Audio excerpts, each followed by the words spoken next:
Hi! Hello! ఎలా ఉన్నారు అందరూ? బాగున్నారా? నేనైతే చాలా బాగున్నాను. సో, ఈరోజు నేను మునక్కాయ పచ్చడి చేశాను.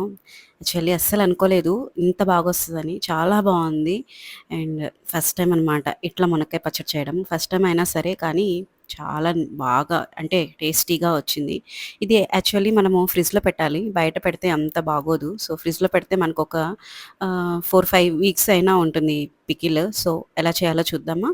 ఫస్ట్ మనము చిన్న బాండీ పెట్టుకొని దాంట్లో ఆవాలు, మెంతులు వేసుకోవాలి. ఈ కొంచెం కొంచెమే నేను క్వాంటిటీ చాలా కొంచెం చేస్తున్నాను. అందువల్ల నేను అన్నీ కొంచెం కొంచెమే తీసుకున్నాను. మనం తీసుకునే మునక్కాయలని బట్టి మనం క్వాంటిటీ మార్చుకోవాలనమాట. సో, ఇక్కడ నేను ఒక మునక్కాయే తీసుకొని దాన్ని కట్ చేసేసుకున్నాను ఆల్రెడీ. చూపిస్తాను ఎలా కట్ చేసుకున్నాననేది. సో, ఈ లోపల ఇట్లా ఆవాలు, మెంతులు మంచిగా ఆవపిండి అంటారు కదా! ఇదే అనమాట. అందులోకే అది చల్లారుతూ ఉంటుంది. ఈ లోపల ఒక మునక్కాయ తీసుకొని ఇలా కట్ చేసుకున్నాను. యాక్చువల్లీ నేను పెద్ద పెద్దయి కట్ చేసుకోవచ్చు మునక్కాయలు. కానీ నాకు ఇట్లా చిట్టి చిట్టి మునక్కాయలుగా కట్ చేసుకోవడం అంటే చాలా ఇష్టం. కొంతమంది పెద్దగా కట్ చేసుకుంటారు.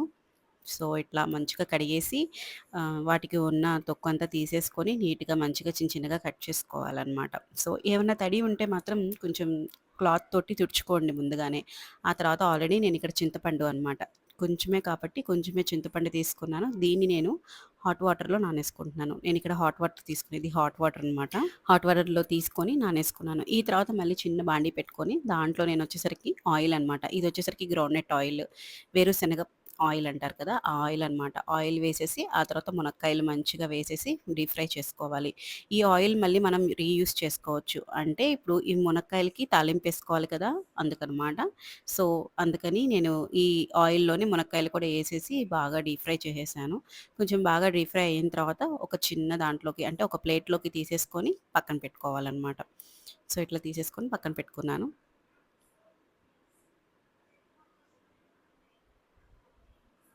ఆ తర్వాత ఇదే బాండీలో మనం పోపేసుకోవాలి. మళ్ళీ ఆవాలు, జీరా అండ్ కొంచెము ఉర్దు దాలనమాట. ఇవన్నీ వేసేసి కొంచెం ఫ్రై అవుతూ ఉంటది ఈ లోపల ఇది ఫ్రై అయ్యే లోపల మనం ఆల్రెడీ ఆవాలు, మెంతులు ఆల్రెడీ ఫ్రై చేసి పెట్టుకున్నాం కదా! ఇది చల్లారిపోయిందనమాట. దీన్ని మనం మెత్తగా మిక్సీ పట్టుకొని మళ్ళీ పక్కన పెట్టుకోవాలి.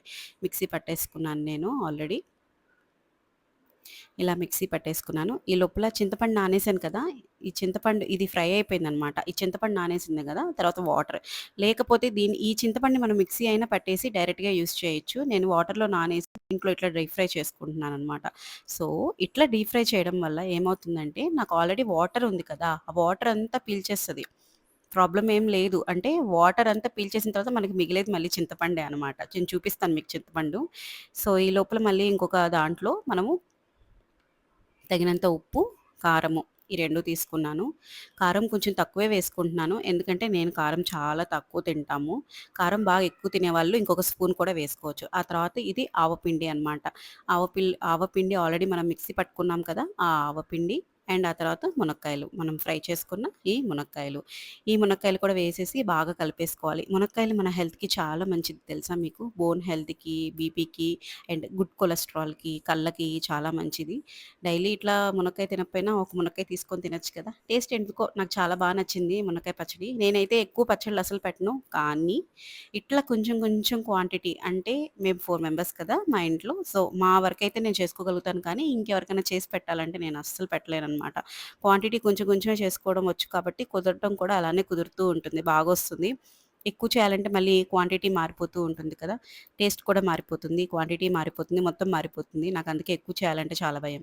ఆ తర్వాత మునక్కాయలు ఇట్లా కలిపేసుకున్నాను గదా! కలిపేసుకున్న తర్వాత పోపేసుకున్నాను కదా! పోపేసుకున్న తర్వాత నేను చెప్పాను కదా! చింతపండు బాగా దగ్గరికొచ్చేస్తది. పోపులో ఏయగానే అని చెప్పాను గదా! సో, చూసారా దగ్గరొచ్చేసిందనమాట. ఆ తర్వాత ఇట్లా వేసుకొని బాగా కలుపుకోవడమే అంతే. ఆ తర్వాత కొంచెం నాకు ఆయిల్ మిగిలింది. ఆ ఆయిల్‌ని కూడా నేను దీంట్లో వేసేసాను. కొంచెం ఇది మనకి పచ్చళ్ళు ఎప్పుడు ఆయిలీగా ఉంటేనే మనకి బాగా నిల్వ ఉంటది కదా! ఎక్కువ బూజు పట్టకుండా కొంచెం ఆయిలీగా కనిపిస్తూ ఉంటే బావుంటది. ఇది మాత్రం బయట పెట్టొద్దు. ఫ్రిడ్జ్‌లో పెడితేనే మనకి మంచిగా బావుంటది టేస్ట్ కానీ, కలర్ కూడా చేంజ్ అవ్వదు.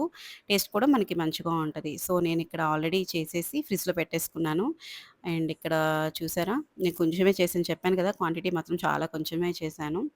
ఆ తర్వాత మా హస్బెండ్‌కి టేస్ట్ చేసి చూపిస్తున్నాననమాట. ఎలా ఉందో చూడండి అని. ఇక్కడ నేను ఇంకా నా వాయిస్ తీసేసి వాళ్ళు చెప్పే వాయిస్ ఎలా ఉంటదనేది చూద్దురు.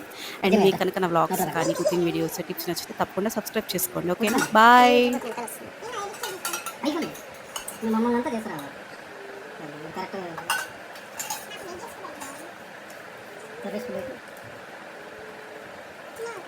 తిని చెప్పు, నిజంగా తిని చెప్పు. దగ్గరికి పెట్టు. నెయ్యి వస్తుంది.